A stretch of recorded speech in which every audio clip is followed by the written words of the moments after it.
Venez, le monde est beau. Venez ouvrir la danse. Sortez de vos tombeaux, c'est un jour de naissance. Apportez vos guitares et venez sans façon, réveillez vos chansons, vos rires et vos fanfares. Dieu n'est plus prisonnier de nos idées abstraites. Venez, la vie est prête, Dieu se fait jardinier. Dieu n'est plus dans les livres ni dans l'éternité, Dieu est en liberté, il prend le temps de vivre. Écoutez rire Dieu, il quitte son grand âge, son vieux trône en nuages, c'est que Dieu est heureux. Venez cueillir les vagues, venez broder la mer, parfum d'orange amer, la nuit a mis ses bagues. Croyez enfin vos yeux, le cœur en embuscade, il est enfin venu, notre Seigneur, le Christ Jésus. C'est dans l'amour et dans la joie de notre Seigneur Jésus-Christ, venu au cœur de ce monde pour dire l'amour du Père, que je vous souhaite la bienvenue. Nous nous levons pour invoquer la présence de notre Dieu en le chantant.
Année s'ouvre devant nous, Seigneur.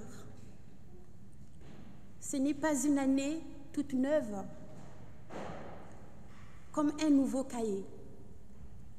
J'y entre avec ce que je suis, avec mes fragilités et mes ressources, mes pauvretés et les germes de tant de promesses. J'y entre avec toi qui m'attends déjà. J'y entre avec tout ce qui compte pour moi, qui compte sur moi et pour qui je compte. Je suis prête pour de nouvelles rencontres, de nouveaux visages, de nouveaux défis. Cette année nouvelle, je ne sais pas de quoi elle sera faite. Malgré mes envies, mes projets, le changement fait partie de la vie, que j'y consente ou non. Seigneur, merci pour la nouveauté qui se reçoit et qui s'invente, à partir des manques plus que des trop-pleins. La nouveauté, je la reçois de toi, comme une lumière dans la fragilité de mes jours. Amen.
Nous nous tournons dans la prière de repentance.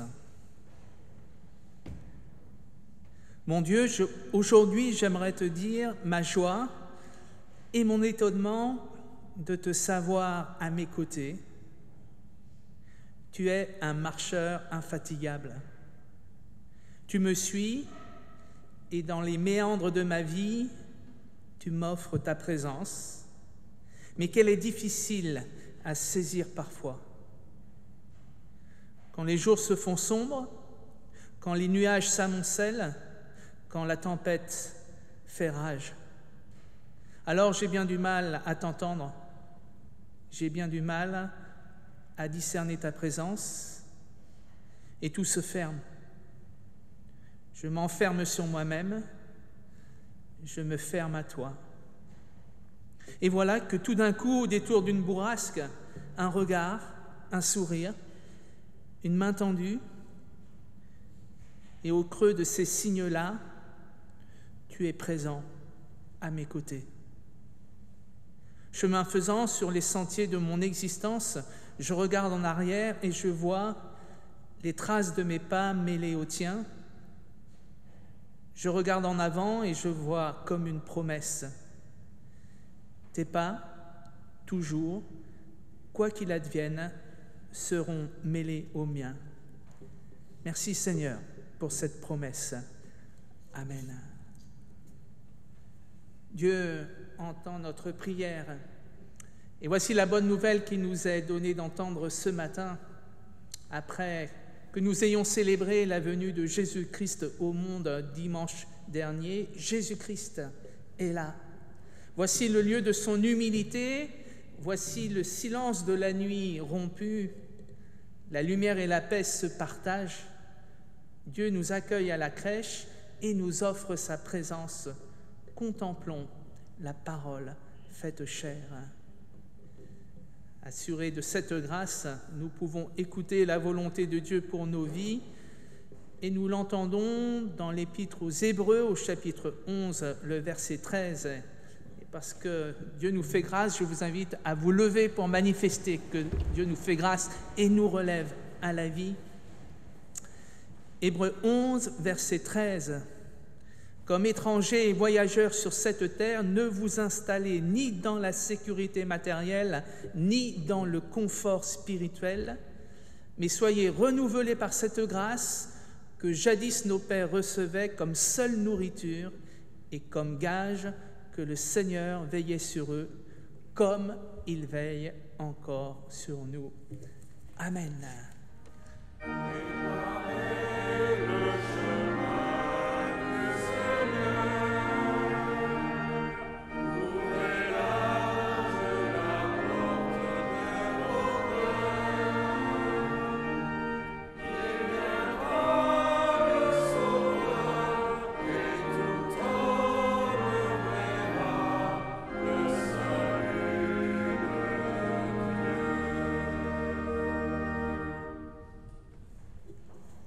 Je vous invite à la prière.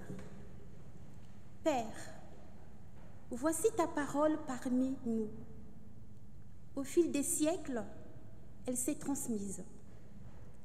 À son écoute, les peuples se sont réjouis. Ils ont accueilli le salut dont elle témoigne. Que ton esprit nous éclaire et nous donne de recevoir, ici et maintenant, la bonne nouvelle. Amen. Et du coup, je vous invite à ouvrir vos Bibles. Nous allons tous faire la lecture de 3 passages bibliques qui se trouvent dans Hébreux, chapitre 11, les versets 8 à 19.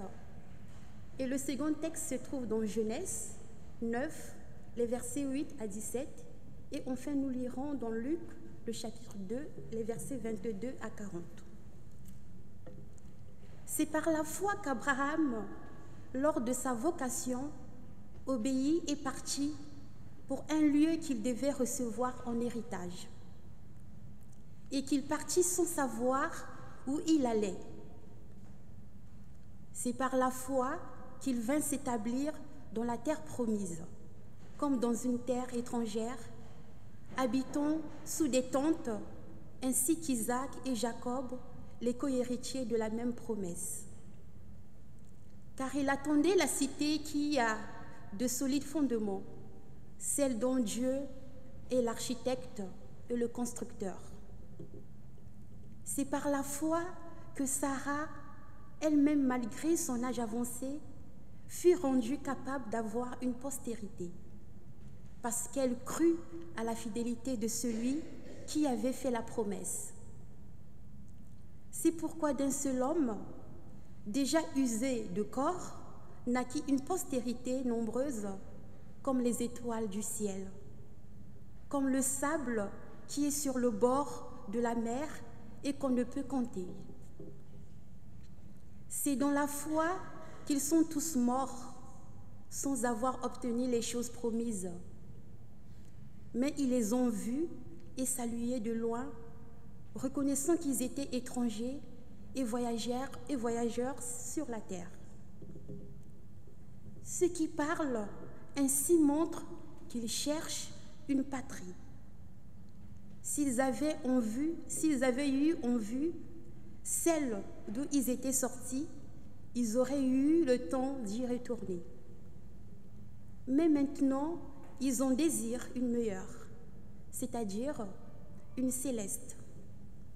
C'est pourquoi Dieu n'a pas honte d'être appelé leur Dieu, car il leur a préparé une cité. C'est par la foi qu'Abraham offrit Isaac lorsqu'il fut mis à l'épreuve, et qu'il offrit son fils unique, lui qui avait reçu les promesses, et à qui il avait été dit, « En Isaac, tu auras une postérité appelée de ton nom. » Il pensait que Dieu est puissant, même pour ressusciter les morts. Aussi, il retrouva son fils, ce qui est une préfiguration. Et nous lisons dans Genèse, chapitre 9, les versets 8 à 17. Dieu parla encore à Noé et à ses fils avec lui, en disant, « Voici, j'établis mon alliance avec vous et avec votre postérité après vous, avec tous les êtres vivants qui sont avec vous, tant les oiseaux que le bétail, et tous les animaux de la terre, soit avec tous ceux qui sont sortis de l'arche, soit avec tous les animaux de la terre. J'établis mon alliance avec vous. Aucune chair ne sera plus exterminée par les eaux du déluge, et il n'y aura plus de déluge pour détruire la terre. » Et Dieu dit, « C'est ici le signe de l'alliance que j'établis entre moi et vous, et tous les êtres vivants qui sont avec vous, pour les générations à toujours. J'ai placé mon arc dans la nue, et il servira de signe d'alliance entre moi et la terre. Quand j'aurai rassemblé des nuages au-dessus de la terre, l'arc paraîtra dans la nue. Et je me souviendrai de mon alliance entre moi et vous et tous les êtres vivants, de toute chair, et les eaux ne deviendront plus un déluge pour détruire toute chair. L'arc sera dans la nue, et je le regarderai pour me souvenir de l'alliance perpétuelle entre Dieu et tous les êtres vivants, de toute chair qui est sur la terre. » Et Dieu dit à Noé, « Tel est le signe de l'alliance que j'établis entre moi et toute chair qui est sur la terre. » Et enfin, nous lisons le passage qui se trouve dans l'évangile de Luc, le chapitre 2, les versets 22 à 40. Et quand les jours de leur purification furent accomplis, selon la loi de Moïse, Joseph et Marie le portèrent à Jérusalem pour le présenter au Seigneur. Suivant ce qui est écrit dans la loi du Seigneur, tout mâle premier-né sera consacré au Seigneur. Et pour offrir en sacrifice de tourterelles ou de jeunes pigeons, comme cela est prescrit dans la loi du Seigneur. Et voici, il y avait à Jérusalem un homme appelé Siméon. Cet homme était juste et pieux. Il attendait la consolation d'Israël et l'Esprit Saint était sur lui. Il avait été divinement averti par le Saint-Esprit qu'il ne mourrait point avant d'avoir vu le Christ du Seigneur. Il vint au temple poussé par l'Esprit. Et comme les parents apportaient le petit enfant Jésus pour accomplir à son égard ce qu'ordonnait la loi, il le reçut dans ses bras, bénit Dieu et dit: « Maintenant, Seigneur, tu laisses ton serviteur s'en aller en paix selon ta parole, car mes yeux ont vu ton salut, salut que tu as préparé devant tous les peuples, lumière pour éclairer les nations et gloire d'Israël ton peuple. » Son père et sa mère étaient dans l'admiration des choses qu'on disait de lui. Siméon les bénit et dit à Marie, sa mère: « Voici, cet enfant est destiné à amener la chute et le relèvement de beaucoup en Israël, et à devenir un signe qui provoquera la contradiction. Et à toi-même, une épée te transpercera l'âme, afin que les pensées de beaucoup de cœurs soient dévoilées. » Il y avait aussi une prophétesse, Anne, fille de Phanuel, de la tribu d'Azer.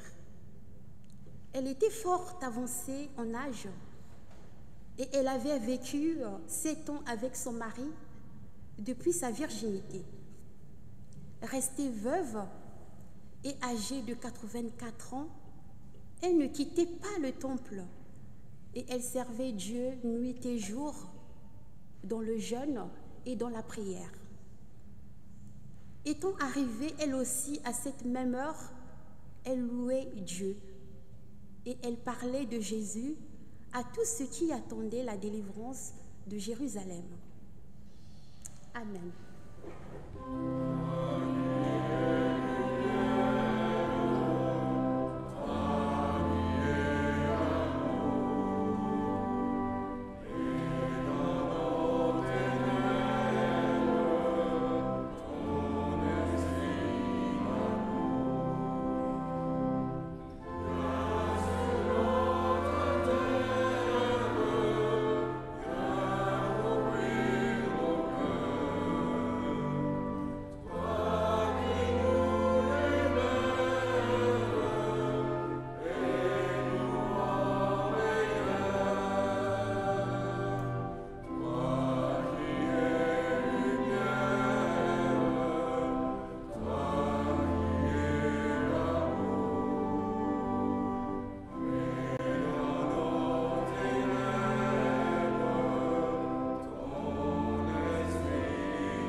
Seigneur, ta parole est la vérité, sanctifie-nous par cette vérité.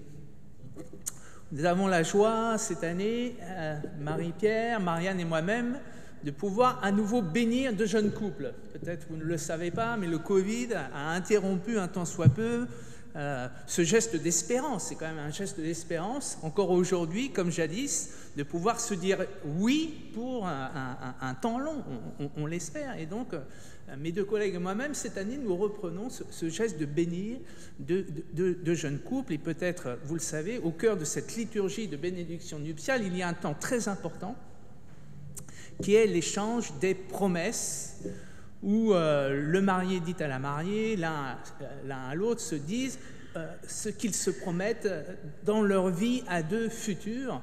Ça peut revêtir des formes très différentes, quelquefois très originales, quelquefois un peu déstabilisantes pour le prédicateur que je suis, mais l'essentiel est que, voilà, il y a là une parole de vérité échangée devant témoins. Et quand une parole de vérité est échangée, pas seulement dans le cadre de l'intimité d'un couple, mais devant des témoins, elle prend encore plus de force et de sens.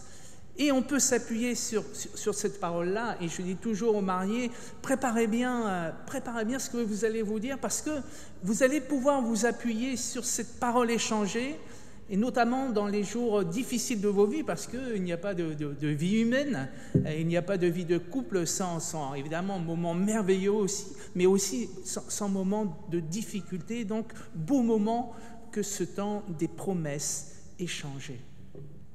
Au cœur des textes bibliques que Narelle nous a relus ce matin, il y a aussi une dimension de promesse.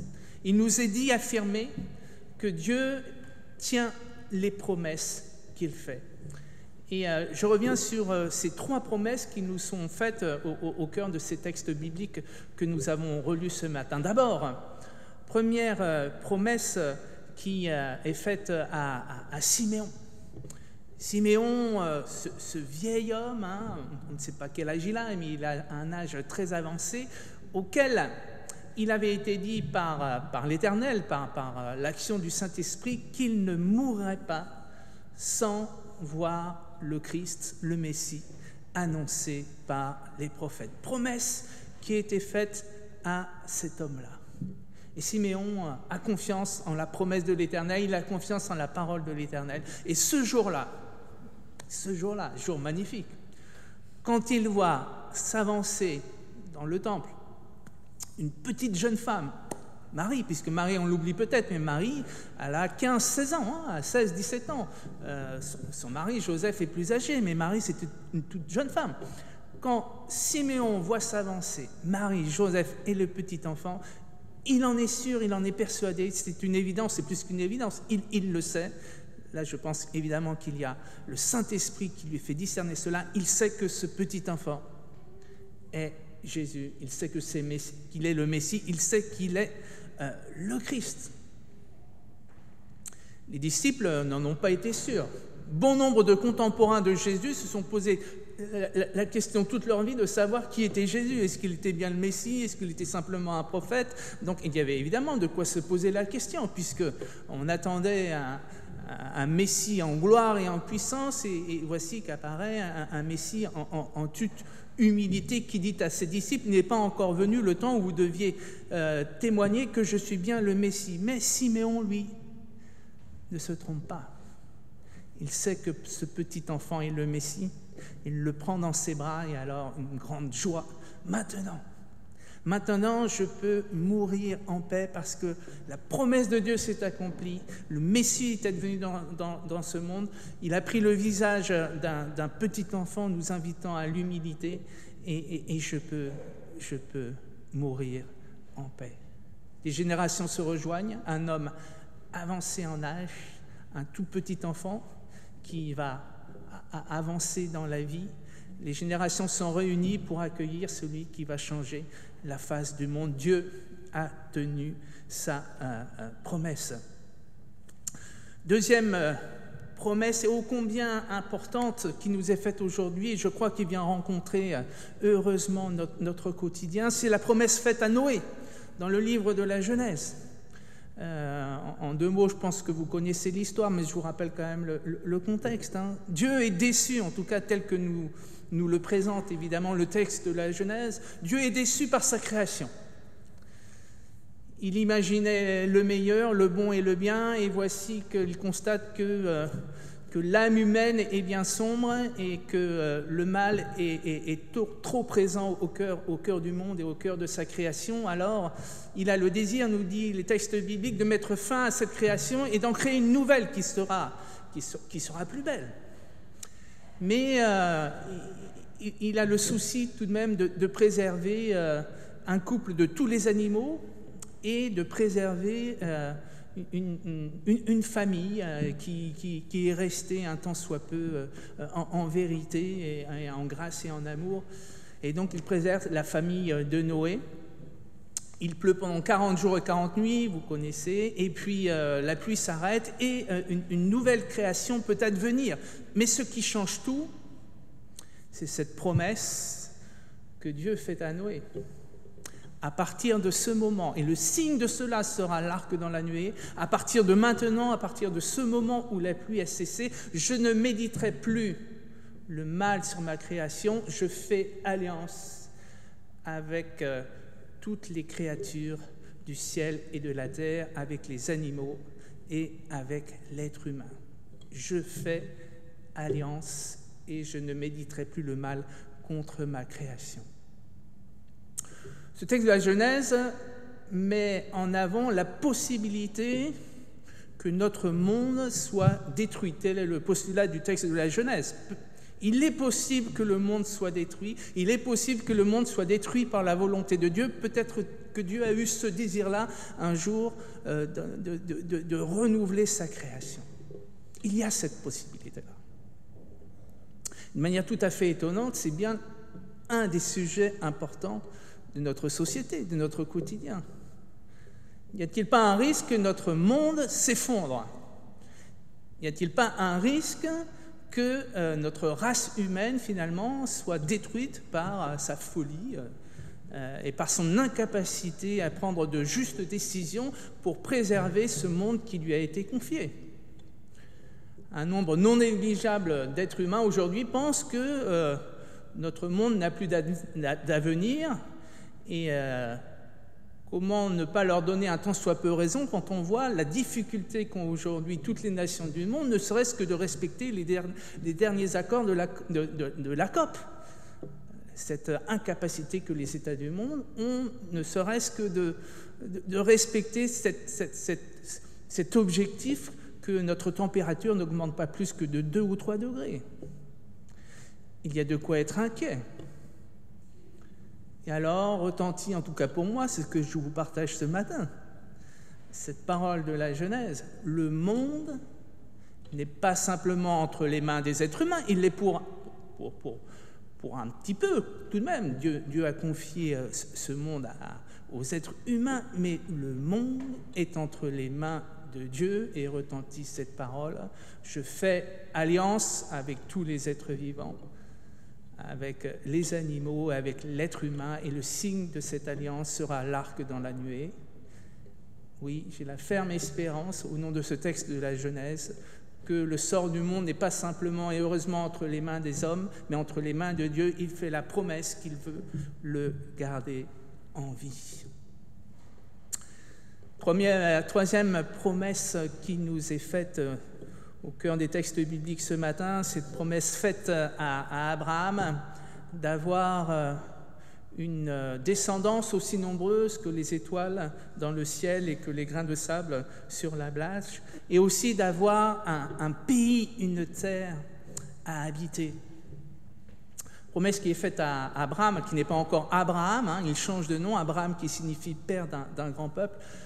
Promesse qui est faite à Abraham alors que Dieu l'invite à quitter ce dont il est sûr, là où il a vécu, à quitter ses certitudes pour aller vers un avenir inconnu. Et c'est cette promesse qui lui permet de partir la tête haute et avec confiance.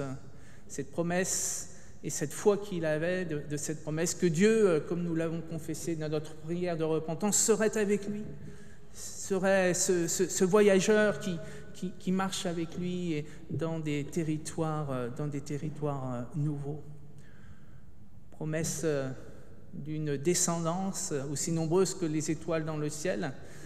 Descendance qui n'est pas simplement une descendance de sang, mais une descendance d'esprit, de spiritualité. Nous sommes aujourd'hui, je crois que vous le savez, mais il est bon de le réaffirmer, nous sommes aujourd'hui les descendants d'Abraham par la foi, pas par le sang, mais par la foi. La promesse de Dieu s'est accomplie. Abraham a eu une descendance nombreuse et il a eu un territoire, un pays à habiter. Mais au-delà de la grande histoire, il y a aussi la petite histoire que je veux tout de même souligner ce matin. Il y a la grande histoire. Abraham et Sarah ont une descendance très nombreuse. Mais Sarah, de manière tout à fait personnelle, a eu un enfant. Elle, qui était avancée en âge et qui n'avait plus d'enfant, a pu enfin avoir un enfant. Et c'est important de le souligner, je le crois, parce que Dieu n'est pas simplement le Dieu de la grande histoire du monde. Je fais alliance avec tous les êtres vivants. Il est aussi le Dieu de la petite histoire de chacune de nos vies. Je fais alliance aussi avec toi, avec toi, avec toi. Et sache que je serai ton compagnon de route, dans les jours clairs comme dans les jours d'orage. Dieu tient ses promesses pour la grande histoire, mais Dieu tient aussi les promesses pour chacune des petites histoires, et qui sont des grandes histoires, évidemment, pour chacune et chacun d'entre nous de nos vies. Dieu tient ses promesses.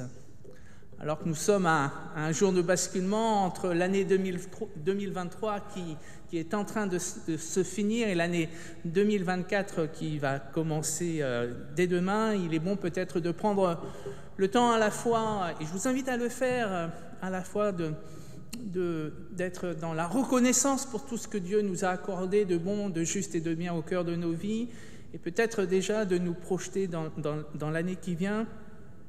Et je veux reprendre cette phrase de la Genèse où il est dit à Abraham qu'il doit habiter un nouveau pays, que Dieu lui fait la promesse d'habiter un nouveau pays.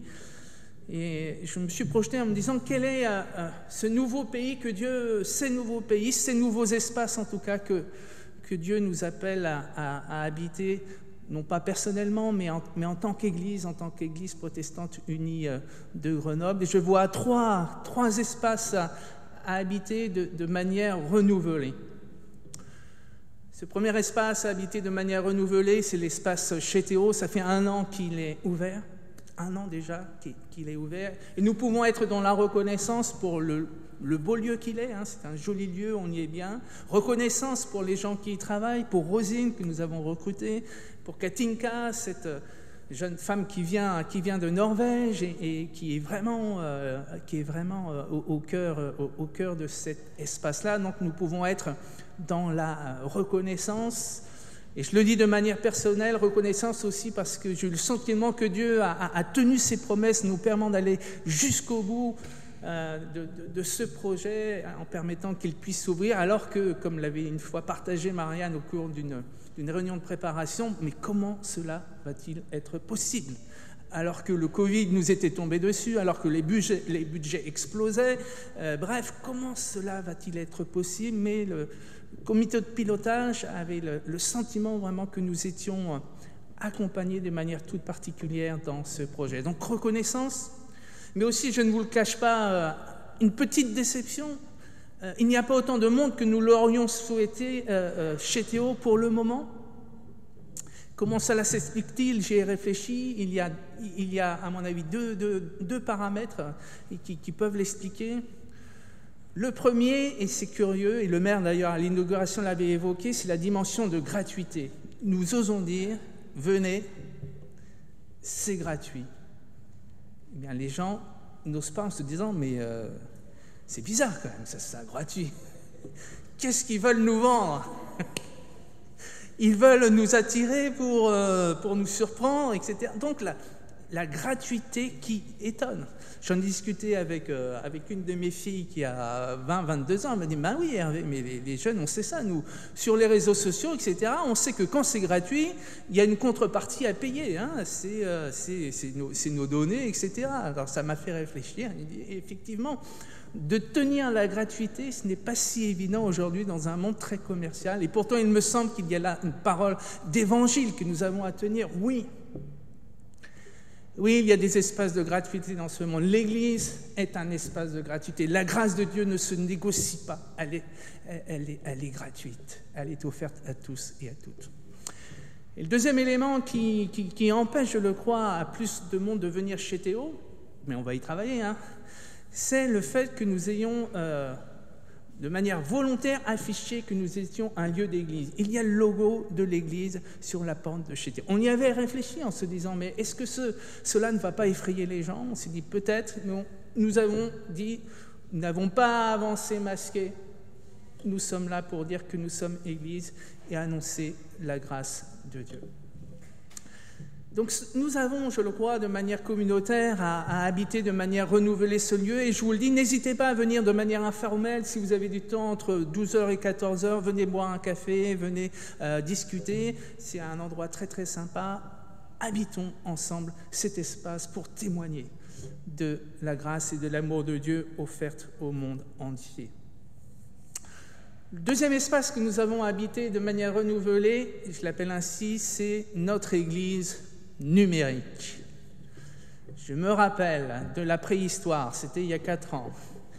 Le Covid venait de nous frapper, le temple était fermé et je me suis dit, on ne peut pas continuer comme ça. Je suis venu avec mon petit iPad et je me suis filmé sans micro dans ce temple, devant ce micro, et je me suis dit, allez, on va envoyer ça sur Internet, il faut faire quelque chose. Le son était de mauvaise qualité, etc., etc. Mais voilà, on s'était lancé, après mes collègues m'ont rejoint, on a commencé, je ne sais pas si vous vous souvenez de cela, c'est tellement loin, à faire des cultes sur Internet, où on allait de temple en temple pour faire des cultes. Et aujourd'hui, quand je vois, ça c'était la préhistoire, quand je vois la performance de nos équipes techniques, quand je vois les cultes en direct, les cultes en podcast, notre chaîne YouTube, toute l'offre de services qui est offerte par notre Église locale, dans le cadre de numérique, je suis assez émerveillé. Et je me dis qu'aujourd'hui, quand j'ai à présenter, si vous avez à présenter l'Église de Grenoble, il faut pas dire qu'il y a 3 lieux de culte, hein. C'est-à-dire le temple, nous sommes présents, Saint-Marc et Alvar. Nous avons un 4e lieu de culte qui est l'Église numérique, et encore une fois, qui est animée par une équipe extraordinaire, et vraiment, je tire mon chapeau à tous ceux et toutes celles qui permettent cette présence sur le numérique. Si vous ne l'avez pas encore fait, donc allez sur le site internet, allez aussi sur la chaîne YouTube. Sur la chaîne YouTube, vous tapez EPUDF Grenoble, et là vous allez voir toutes les offres qui vous sont données, notamment une offre musicale. D'ailleurs, les gens qui ne nous connaissent pas, ils viennent sur notre chaîne YouTube par la musique, comme par hasard, par la musique. Enfin, dernier lieu, dernier espace, je crois que nous avons habité de manière renouvelée, c'est bien sûr l'espace Saint-Marc. Vous savez que nous avons, après un long dialogue ecclésial, accepté en Assemblée Générale de vendre nos parts à Saint-Marc. Je ne reviens pas sur le détail des raisons qui nous ont conduits à cela, mais de fait, nous ne sommes plus propriétaires, nous sommes maintenant locataires. De fait, il va y avoir de nombreux changements à Saint-Marc, il va y avoir des travaux, la gouvernance va être renouvelée. Et donc nous avons à habiter ce lieu, à habiter cet espace, oui, de manière nouvelle. Je sais et j'accueille la déception de tous ceux qui ont porté Saint-Marc jusqu'à maintenant, et vraiment qui ont un peu gros sur le cœur que nous ayons vendu nos parts. Je l'accueille, mais en même temps je veux leur dire que voilà, s'ouvre à nous, comme pour Abraham, une vie nouvelle, un nouveau pays à habiter. Et j'ai pleine confiance que ce nouveau pays, que cet nouvel espace habité ne sera pas moins beau que l'espace d'autrefois. Il sera différent, mais pas moins beau. Et je vois des prémices de cela avec la présence de la communauté du Chemin Neuf, donc, qui va habiter ce lieu, qui a commencé à participer à la préparation de la semaine de prière pour l'unité des chrétiens. Je vois que ça se passe pas mal du tout, et que vraiment, je le crois, nous allons pouvoir travailler ensemble. Dieu tient ses promesses. Il les a tenues durant l'année 2023, il les tiendra durant l'année 2024. Et en guise de conclusion, je voudrais vous proposer 2 promesses qu'il nous fait de manière toute particulière. La première, c'est celle-ci. Voici, je me tiens à la porte et je frappe. Si quelqu'un ouvre la porte, j'entrerai chez lui et je mangerai avec lui. Promesse qui nous est faite, que si nous ouvrons notre cœur, notre âme, notre corps au Christ, il deviendra un compagnon de route, nous soutenant dans les jours heureux comme dans les jours d'orage. Et la deuxième promesse que je vais vous donner, elle est moins personnelle, mais plus communautaire. Nous sommes rassemblés en église ce matin. Aussi, je pense qu'il est bon que vous l'entendiez. Elle se situe dans la deuxième épître de Pierre, au verset 3, le chapitre 13. Et elle fait finalement le lien aussi avec la promesse faite à Abraham. Mais nous attendons, conformément à sa promesse, donc la promesse de Dieu, un nouveau ciel et une nouvelle terre où la justice habitera. Promesse d'un nouveau ciel et d'une nouvelle terre où la justice habitera. Amen.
Je vous invite à vous lever, s'il vous plaît.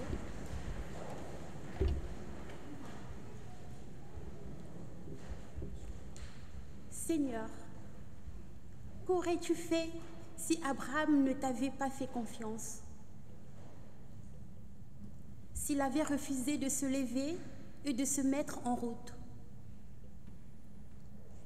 Il aurait pu rester dans son coin, se contenter de ce qu'il avait toujours connu. Il aurait pu refuser l'aventure de l'alliance, le risque de la confiance. Et que serait devenu Abraham si tu ne lui avais pas fait confiance? Quelle aurait été sa vie avec Sarah? Qui se souviendrait encore d'eux? Que serions-nous si un jour ta parole ne nous avait mis en route? Si ton Fils ne nous avait conduits jusqu'à toi, notre Père? Dans quel coin serions-nous restés coincés?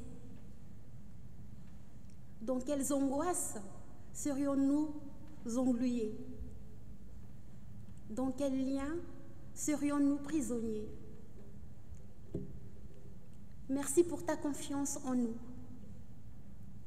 Merci parce que nous pouvons te faire confiance.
pense que vous avez tous deviné qu'on allait chanter un chant à la guitare, a priori.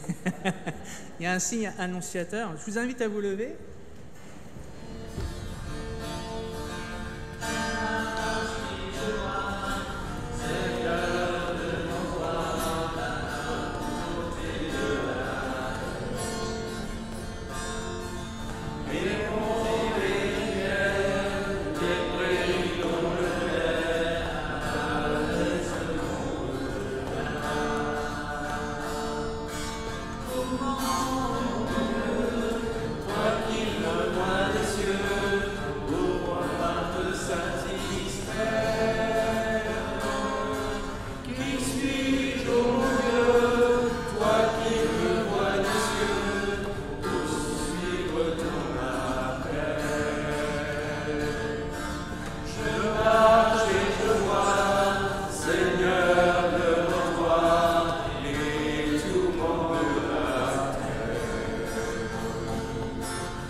Nous nous tournons dans la prière d'intercession. Seigneur, merci pour cette nouvelle année de vie et pour tout ce que tu nous as accordé l'année dernière. Nous voulons déposer devant toi toutes les déceptions et le travail inachevé et nous demandons ta miséricorde, ta paix et ta joie au moment où nous envisageons l'année à venir. Tandis que nous discernons le chemin que tu as pour nous dans cette nouvelle année, puissions-nous nous réjouir du don de ta présence. Seigneur, ces dernières années ont été marquées par la maladie, la mort, la perte d'emploi pour certains, l'isolement, l'anxiété, la peur, la division. Et tu le vois, tu le sais, nous sommes fatigués. Et dans cette lassitude, nous confessons notre tendance au cynisme et au scepticisme. Et nous demandons que tu nous renouvelles. Donne-nous, Seigneur, des yeux pour voir la vie du royaume que le Christ a promise. Et remplis-nous d'une espérance qui nous permette de vivre chaque jour avec sobriété, générosité et joie. Seigneur, ta parole nous le dit, tu es le Père des orphelins et tu offres une famille à ceux qui sont seuls. Cette année, aide-nous à nous joindre à toi dans cette tâche. Donne-nous des yeux pour voir autour de nous ceux qui se sentent seuls, Aide-nous à prêter attention aux orphelins, aux parents isolés, aux personnes âgées, aux détenus, aux sans-abri, aux réfugiés qui se trouvent autour de nous, à ceux qui ont besoin de réconfort alors qu'ils traversent un temps de maladie. Et nous avons une pensée toute particulière pour Katou Zeidenwinder et pour sa famille ce matin. Développe notre capacité, Seigneur, à être hospitalier envers ceux qui soupirent après une famille et une appartenance. Puis, Seigneur, nous voulons te remettre notre Église, ton Église universelle et cette Église qui est pour nous la nôtre, cette Église protestante unie de Grenoble. Aide-nous à ne pas être de simples consommateurs dans cette Église. Montre-nous plutôt comment nourrir une véritable communion chrétienne dans cet espace de vie. Donne-nous la perspicacité et l'initiative nécessaires pour cultiver un plus grand amour pour ton Église et pour le monde. Aide-nous, Seigneur, à vivre les uns avec les autres d'une manière telle que les personnes que nous rencontrons soient touchées par ton évangile. Et nous voulons te remettre de manière toute particulière ces 3 espaces que tu nous appelles à habiter de manière renouvelée.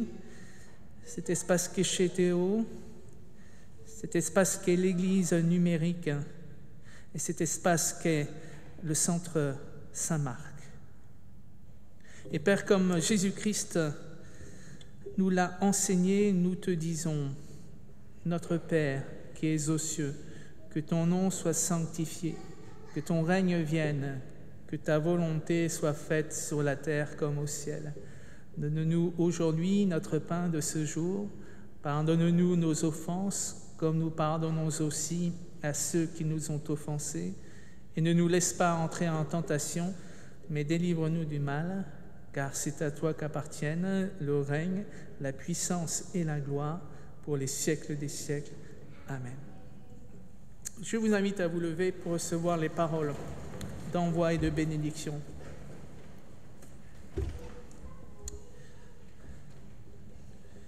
Je deviens témoin, Seigneur, par ma présence, par mon écoute, des blessures personnelles, de la vie, de la joie, de la détresse. Je deviens témoin, Seigneur, quand mon vis-à-vis me confie le récit de sa vie. Je suis témoin, Seigneur, d'une présence et d'un soutien qui rassure et qui dit « Je ne te laisse pas seul, je reste à côté de toi. Je suis témoin d'humanité auprès de ceux qui doutent et traversent des épreuves. Fais de moi un témoin, Seigneur, de ta présence et de ton amour.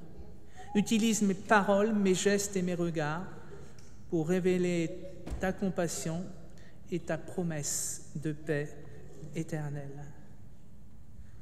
Que la force de Jésus-Christ soit votre force, que l'amour de Dieu le Père soit une clarté pour vous, que la sagesse du Saint-Esprit soit votre guide. Allez dans la paix et dans la joie de votre Seigneur. Amen.